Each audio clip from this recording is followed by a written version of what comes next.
China cries foul as news of success circulates around the globe. According to President Xin of China, their drilling platform project was scheduled for completion months before the U.S. project. However, the Chinese platform had a string of unfortunate accidents, delaying their project significantly. President Xin is also quoted in saying that he has definitive proof that the U.S. was behind the sabotage of their oil program and formally requests that an international panel be appointed to investigate. Now, in the accounts of Fallout 2, by 2073, Xin is the president of China. Now, when you see the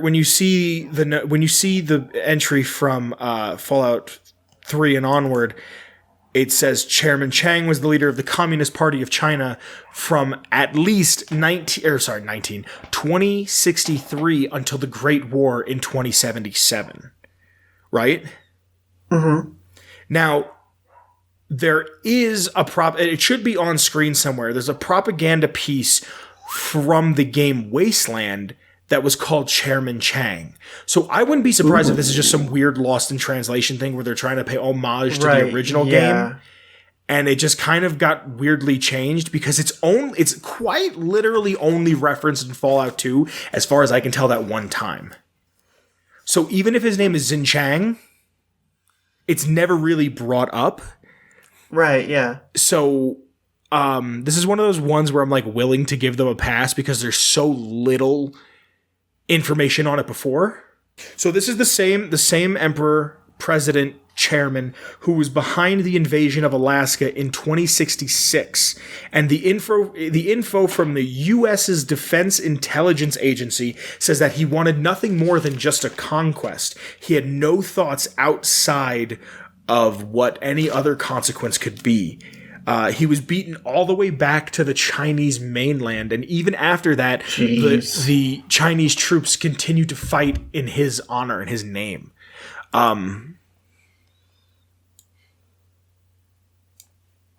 Even though by all accounts China was losing towards the end of the Great War. Yeah, definitely, especially with their loss in Anchorage. They lost a ton of people in Anchorage. And that's why people think that they say, like, well, why would the U.S. shoot the first nuke? It would obviously be China if they were losing. But then also there's the theory that Vault-Tec did it, which I don't hate as an idea.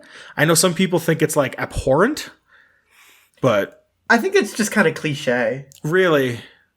Yeah. I don't hate it, honestly. I don't hate it, but it's definitely cliche. I think I like it because it's the most fucked up version. It's like, evil corporation. Of course corporations are evil. Come on.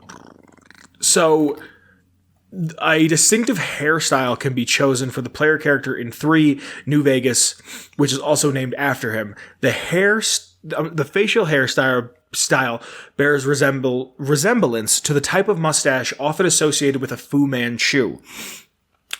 This is further confirmed in 76, which depicts a pixelated propaganda caricature of Chairman Chang in the video game Wasteland. So the one that's on screen, the picture that's on screen, apparently is also in Wasteland and in 76. Chang is mentioned by name in a press release being portrayed in the comic book series Hell's Chain Gang, published by Hubrix Comics Publishing. Within the series, within the series, there is an organization known as Chairman Chang's Commie Cyborg Corps. Or Corps. Whoa. Roll back the tape. Yeah. What? Chairman Chang's Commie Cyborg Corp. Oh, I love that. Yeah, I'm a big old sloppy slut for a little bit of alliteration. Mm-hmm. The senile Irving Chang at Tenpenny Tower claims to be a descendant of Chairman Chang in 2277, though it is unknown whether it's his imagination or something more substantial. So a little bit behind the scenes, Chairman Chang's role in the CPC is somewhat unclear, as chairman can refer to 4 different political bodies: Central Committee, National People's Congress, Political Consultative Congress and Central Military Commission. As Cheng seemed to have been a widely known figure even in pre-war America, it can be assumed that he was either the former or the latter of the four, as the acting leader of China or the commander of the People's Liberation Army. He seems to have fulfilled both roles throughout the Fallout series, so it is also highly possible that the Fallout version of the chairman of the CPC had control over multiple or even all government jurisdiction and could thus act as both head of state and commander-in-chief in the military. I kind of like not knowing. I kind of like not knowing and kind of having this like weird ambiguity to it. I think it adds that very dystopian feel to it of like, I don't know what the history is. Oh, who knows? Yeah. And then there is the Sierra Depot GNN transcript references a President Xin as the head of state. Additionally, the president of China has always been the single highest rank in order of the CPC, which makes it odd that China's head of state would be, or at least referred to as president, and not the chairman of the Central Committee. The translation of the Chinese term for the President's People of China roughly translates to Chairman of the People's Republic of China. Technically, chairperson.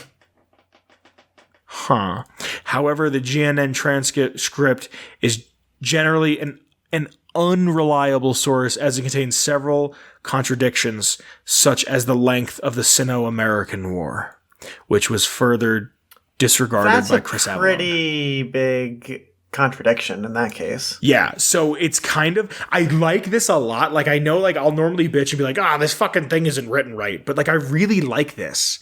I really like the idea of we don't really know and we're trying to figure it out, and to be completely honest, it doesn't matter.